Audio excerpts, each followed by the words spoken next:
रहे हैं class 11th geography, जिसमें हम स्टार्ट कर चुके हैं लेसन 5th और उसका एक टॉपिक हम कर चुके हैं अर्थक्वेक। आज हम नेक्स्ट टॉपिक कर रहे हैं वोल्केनो। वोल्केनो में स्टूडेंट क्या होता है कि जो धरातल है उस पर होने वाली एक आकस्मिक घटना है जिसमें धरातल का कोई भूभाग अचानक फट पड़ता है और इसमें से अनेक प्रकार के पदार्थ जैसे कि राख है, गैसें हैं, लावा है, ये पदार्थ जो है बाहर निकलते हैं और बाहर निकलने के बाद वो ठंडा होकर जम जाते हैं, जिससे अनेक प्रकार के पर्वतों का भी निर्माण होता है। तो ज्वालामुखी के बारे में हम सबसे पहले बात करते हैं इसकी संरचना के बारे में कि ये कैसा होता है। ये स्ट्रक्चर देखिए आप, जो ये ज्वालामुखी के ऊपर का जो यानी धरातल के ऊपर का जो भाग होता है जहाँ से अनेक प्रकार के पदार्थ बाहर निकलते हैं उसको हम बोलते हैं क्रेटर, या इसको वीवर भी कहा जाता है। वीवर यानी कि एक प्रकार का छेद होता है, धरातल पर जो छेद हुआ है उसी छेद में से क्या करेंगे, अनेक प्रकार के पदार्थ जो है वो बाहर निकलते हैं। ये बीच में निकास नलिका होती है जिसमें से मैग्मा लावा के रूप में बाहर निकलता है। ध्यान रखें स्टूडेंट, जब आंतरिक भाग में जो लिक्विड पदार्थ होता है निकास नलिका में तब वो कहलाता है मैग्मा और धरातल के बाहर आने के बाद कहलाता है लावा। इसके साथ साथ और भी बहुत सारे पदार्थ जैसे राख है, गैसें हैं, जलवाष्प है, इस तरह के जो पदार्थ हैं वो बाहर निकलते हैं। कई बार क्या होता है कि निकास नलिका में से बीच में निकास नलिका में छेद हो जाता है और उस छेद में से कोई पदार्थ बाहर निकलकर जम जाते हैं जिससे कुछ छोटे शंकुओं का निर्माण होता है। तो इस तरह की निकास नलिका में से जो पदार्थ बाहर निकले हैं इनसे छोटे छोटे शंकुओं का निर्माण होता है। ये है हमारा स्ट्रक्चर किसका, ज्वालामुखी का। इसके बाद हम बात करते हैं निःसृत पदार्थ। निःसृत मतलब निकलने वाले, यानी कौन कौन से पदार्थ निकलते हैं जिनके बारे में हम अभी भी बात कर चुके हैं कि जो गैस वगैरह है, राख है, छोटे मोटे चट्टानों के टुकड़े हैं, लावा है जो कि एक चिपचिपा पदार्थ होता है। तो इस तरह के पदार्थ जो है वो बाहर निकलते हैं। उसके बाद हम बात करते हैं कि ज्वालामुखी होते कितने प्रकार के हैं। 3 प्रकार के स्टूडेंट ज्वालामुखी होते हैं। फर्स्ट है सक्रिय। सक्रिय यानी कि जो हमेशा एक्टिव रहते हैं, यानी हर समय वो आग उगलते रहते हैं, लावा वगैरह उनमें से निकलता रहता है, अदर पदार्थ निकलते रहते हैं। तो हर टाइम जो एक्टिव रहने वाले ज्वालामुखी है उनको हम बोलते हैं सक्रिय ज्वालामुखी। इसका एक एग्जाम्पल आप ले सकते हो, इटली में एटना नाम का जो ज्वालामुखी है वो हर वक्त क्या मिलता है, एक्टिव मिलता है। उसके बाद है परशुप्त। परशुप्त यानी सोए हुए, यानी ये ज्वालामुखी लंबे टाइम से इनमें विस्फोट नहीं हुआ है, लेकिन ये गारंटी नहीं है कि आगे नहीं होगा, कभी भी इनमें विस्फोट हो सकता है। जैसे कि इटली का एक ज्वालामुखी है विसुवियस, जो लंबे टाइम तक शांत रहने के बाद में विस्फोटित हो गया था।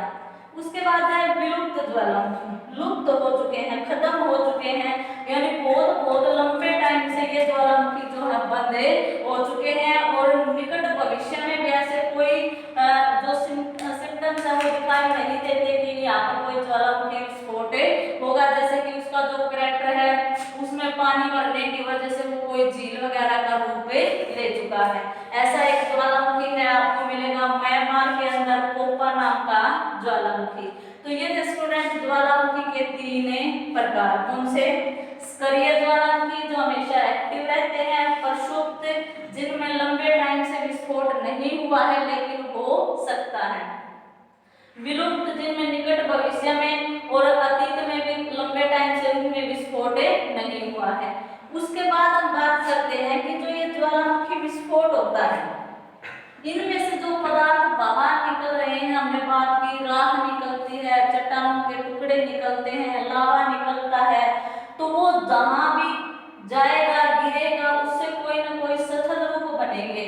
तो इस जो ज्वालामुखी से पदार्थ निकलते हैं उनसे 2 प्रकार के सथल रूप बनते हैं, एक तो धरातल के ऊपर और एक आंतरिक भाग में। आंतरिक भाग में यानी भूपृष्ठ के नीचे ही कई बार जो है ज्वालामुखी विस्फोट हो जाता है, उसमें से पदार्थ निकलते हैं जो धरातल के अंदर ही क्या बनाते हैं, अनेक प्रकार की आकृतियां बनाते हैं। तो सबसे पहले हम बात कर रहे हैं सतत रूप पर, यानी भूपृष्ठ के ऊपर किस किस प्रकार के सतत रूप बनते हैं, इनको कुछ नाम दिए गए हैं। जैसे फर्स्ट है सिंडर ज्वालामुखी या राख शंकु भी बोलते हैं। ये कैसे बनता है, देखिए इसका स्ट्रक्चर कि जब ज्वालामुखी विस्फोट होता है तो निकास नलिका में से बिल्कुल बारीक छोटे छोटे चट्टानों के टुकड़े या राख वगैरह ज्यादा निकलती है, और उसके जमने से जो आकृति नजर आती है उसी को क्या नाम दिया गया है, सिंडर ज्वालामुखी या राख शंकु। अम्लीय लावा शंकु, ये जो शंकु है, ये जो आकृति है ये लावा की वजह से बनती है। और कैसा लावा है, जिसमें सिलिका की मात्रा क्या होती है, ज्यादा। अब सिलिका की मात्रा ज्यादा है तो वो गाढ़ा हो जाएगा लावा, चिपचिपा ज्यादा हो जाएगा तो वो दूर तक नहीं फैल सकता। दूर तक नहीं फैलेगा तो जैसे ही वो निकास नलिका से निकलेगा तो उसके आसपास ही क्या करेगा, जमना शुरू कर देगा। तो इससे जो आकृति बनेगी वो एक गुंबद के आकार की बनेगी, जिसको क्या नाम दिया गया है, अम्लीय लावा शंकु। नेक्स्ट चलते हैं हम पैट्रिक लावा शंकु। इसमें भी लावा का ही रोल होता है, लेकिन यहाँ जो लावा होता है उसमें सिलिका की मात्रा क्या होती है, कम। अब सिलिका की मात्रा कम होती है तो उसमें गाढ़ापन या जो चिपचिपापन है वो क्या होगा, कम, और इसकी वजह से जो लावा है वो दूर तक फैल जाएगा। दूर तक फैलने की वजह से ऐसे लावा की दूर दूर तक पत्ते बिछ जाएंगे, और उसके ठंडा होकर जमने से जो आकृति हमें नजर आएगी वो इस प्रकार की आकृति नजर होगी, जिसको हम क्या कहेंगे, पैट्रिक लावा शंकु।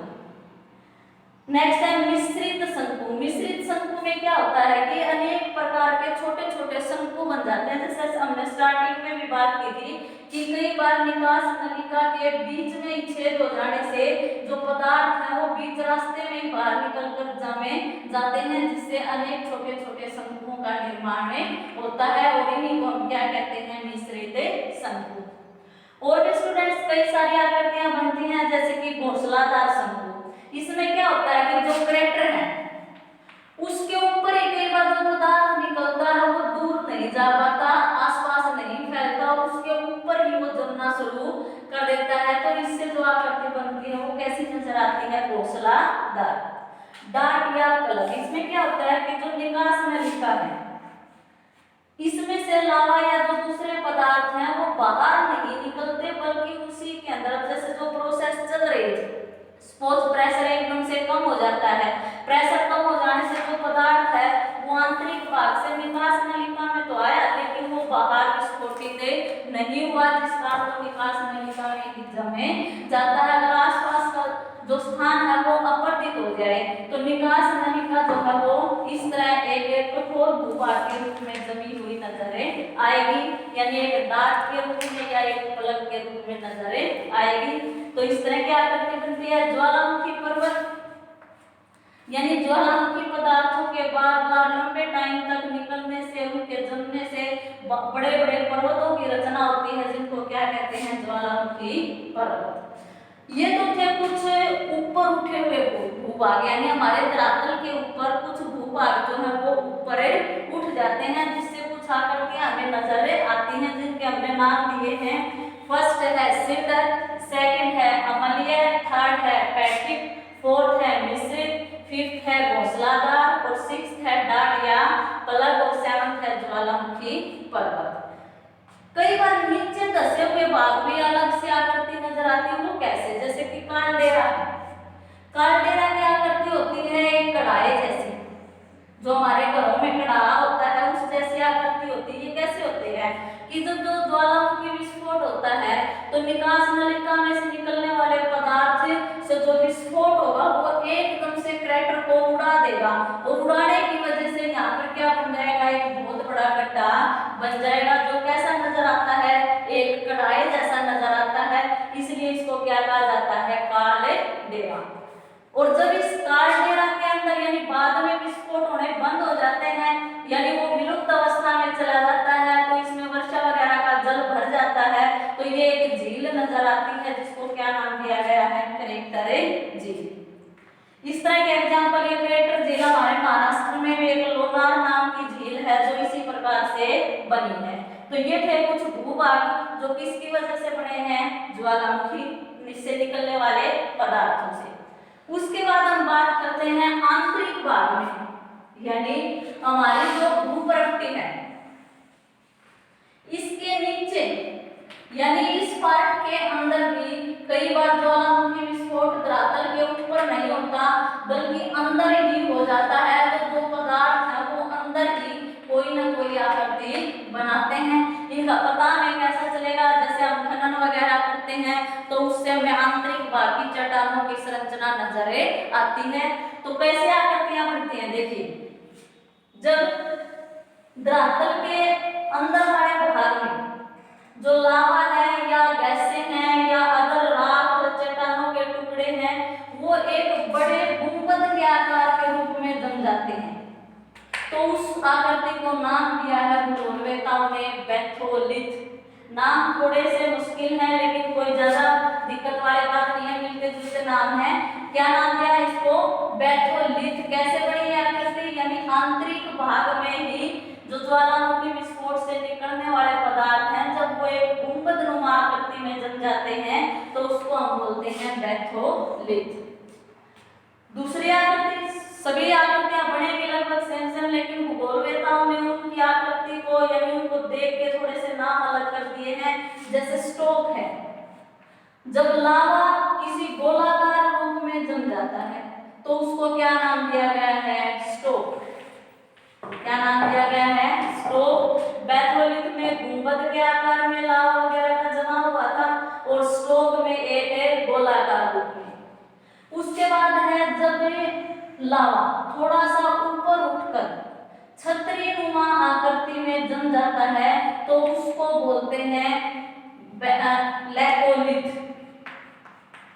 क्या बोलते हैं उसको, लैकोलिथ। इसी तरह जब जो लावा है वो तस्तरी नुमा आकार में जम जाता है तो ऐसी आकृति बनेगी। लहरदार आकृति में जम जाता है तो ऐसी आकृति बनेगी। यानी सभी जो आकृतियां हैं उसमें मेन रोल किसका चल रहा है कि लावा का या जो दूसरे पदार्थ निकले हैं उनका जमाव किस रूप में हुआ है। जैसे कि लहरदार आकृति का नाम दे दिया फैकोलिथ। जब लावा काफी ऊपर उठ जाता है, बिल्कुल भूप्रवृत्ति के नजदीक पहुंच जाता है और उसके आस समानांतर जम जाता है, यानी एक परत के रूप में भूप्रवृत्ति के समानांतर जम जाता है, इसको नाम दिया गया है सिल। इसको नाम दिया गया है सिल।